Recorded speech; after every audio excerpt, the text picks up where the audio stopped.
నమస్తే. నేను మీ ఆదిమూల శేఖర్. మీరు చూస్తున్నారు ధర్మచక్రం న్యూస్. ఇదొక సంచలనమైన వార్తగా చెప్పాలి.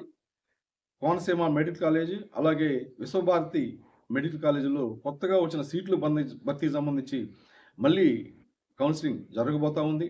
దీనికి సంబంధించిన వివరాలు తెలుసుకునే ముందుగా ఒక వినతి. మీరిప్పటిదాకా నా ఛానల్‌ను సబ్స్క్రైబ్ చేయకుంటే దయచేసి సబ్స్క్రైబ్ చేయండి.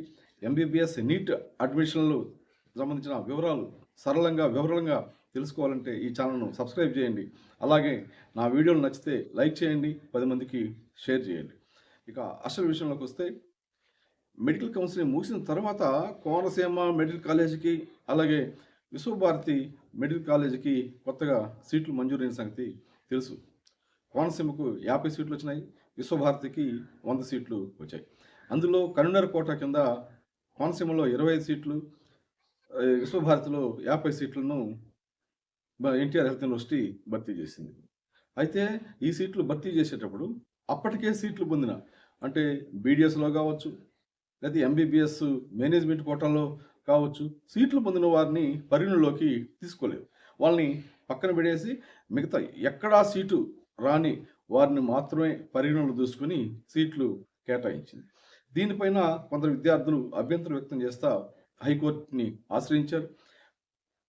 తమకు అన్యాయం జరుగుతుందని, ఎక్కువ మార్కులు వచ్చినప్పటికీ, ఎక్కువ ప్రతిభ ఉన్నప్పటికీ, తాము అప్పటికున్న పరిస్థితుల రీత్యా మేనేజ్మెంట్ కోటా సీటునో, లేకపోతే బీడీఎస్ సీటునో తీసుకున్నామని, దీనివల్ల కొత్తగా వచ్చిన సీట్లలో తమకు అవకాశం కల్పించకపోవడంతో ప్రతిభకు అన్యాయం జరుగుతుందని వాళ్ళు హైకోర్టును ఆశ్రయించారు.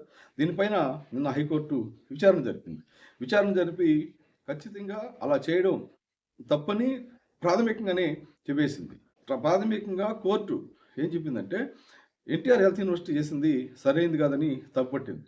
కాబట్టి మళ్ళీ దీనిపైన అందరినీ పరిగణలోకి తీసుకొని, అంటే ఇప్పటికే సీట్లు పొందిన వాళ్ళని కూడా పరిగణలోకి తీసుకొని ఈ కౌన్సిలింగ్ నిర్వహించాలని సూచన చేసింది. దీనిపైన తుది తీర్పు ఈరోజు వెలువడబోతా ఉంది. ముందుగా పత్రికల్లో దీనికి సంబంధించిన వార్తలు కూడా వచ్చాయి. ఒక వార్త చదివి వినిపించే ప్రయత్నం చేస్తాను. కర్నూలులోని విశ్వభారతి, అమలాపురంలోని కిమ్స్ మెడికల్ కాలేజీల్లో కన్వీనర్ కోటా కింద పెరిగిన 75 ఎంబీబీఎస్ సీట్ల భర్తీ కౌన్సిలింగ్ విషయంలో ఎన్టీఆర్ వైద్య విశ్వవిద్యాలయం అధికారులు తీసుకున్న నిర్ణయాన్ని హైకోర్టు ప్రాథమికంగా తప్పుపట్టింది. ఈ సీట్ల భర్తీ కౌన్సిలింగ్కు నీట్లో అర్హత సాధించిన అభ్యర్థులందరినీ అనుమతించడం సబబుగా ఉంటుందని అభిప్రాయపడింది. తమ ఆదేశాల మేరకు కర్నూలు మెడికల్ కాలేజీలో భర్తీ చేయకుండా పక్కన పెట్టిన ఒక్క సీటు కూడా ప్రతిభ ఆధారంగానే భర్తీ చేయాలని స్పష్టం చేసింది. అంటే ఒక సీటు అంత మునుపటి ఖాళీ ఉంది. కొంత న్యాయ వివాదం వల్ల కర్నూలు మెడికల్ కాలేజీలో ఒక సీటు ఖాళీగా ఉంది. దాన్ని కూడా ప్రతిభ ఆధారంగా భర్తీ చేయాలని చెప్పింది. ప్రతిభ ఉన్న వారిని ఈ 76 సీట్ల భర్తీ కౌన్సిలింగ్కు అనుమతించకుంటే తక్కువ ప్రతిభ ఉన్న వారితో భర్తీ చేయాల్సిన పరిస్థితి వస్తుందని హైకోర్టు తెలిపింది. ఇప్పటి వరకు జరిగిన ఎంబీబీఎస్, బీడీఎస్ కౌన్సిలింగ్లో సీట్లు పొందిన వారిని కిమ్స్, విశ్వభారతి కాలేజీల్లో పెరిగిన 75 సీట్ల భర్తీ కౌన్సిలింగ్లోనూ పాల్గొనే అవకాశం ఇవ్వకుండా ర్యాంకుల ఆధారంగా వారి తర్వాత స్థానాల్లో ఉన్న వారితో స్పెషల్ స్టే వేకెన్సీ రౌండ్ కింద సీట్లను కేటాయిస్తూ వైద్య విశ్వవిద్యాలయ అధికారులు తీసుకున్న నిర్ణయాన్ని ప్రాథమికంగా హైకోర్టు తప్పుపట్టింది. ఈ మేరకు న్యాయమూర్తులు ఉత్తర్వులు జారీ చేశారు. ఇది ఆ వార్త సారాంశం. మరి ఎన్టీఆర్ హెల్త్ యూనివర్సిటీ ఏం చేస్తుంది? మళ్ళీ నాకు తెలిసి అయితే ఖచ్చితంగా మళ్ళీ కౌన్సిలింగ్ నిర్వహించాలి. మొన్న ఇచ్చిన అలాట్మెంట్ అన్నీ రద్దు చేసి మొత్తం ఎవరెవరికి ఇంట్రెస్ట్ ఉందో ఈ స్పెషల్ వేకెన్సీ రౌండ్లో పాల్గొనడానికి వాళ్ళందరినీ చేర్చి వాళ్ళ ర్యాంకుల ఆధారంగా సీట్లు అలాట్ చేసే అవకాశం అయితే ఉంటుంది. ఏది ఏమైనా ఇది కొందరికి గొప్ప అవకాశం అని చెప్పాలి, కొందరికి బాధ కలిగిస్తుందని కూడా చెప్పాలి.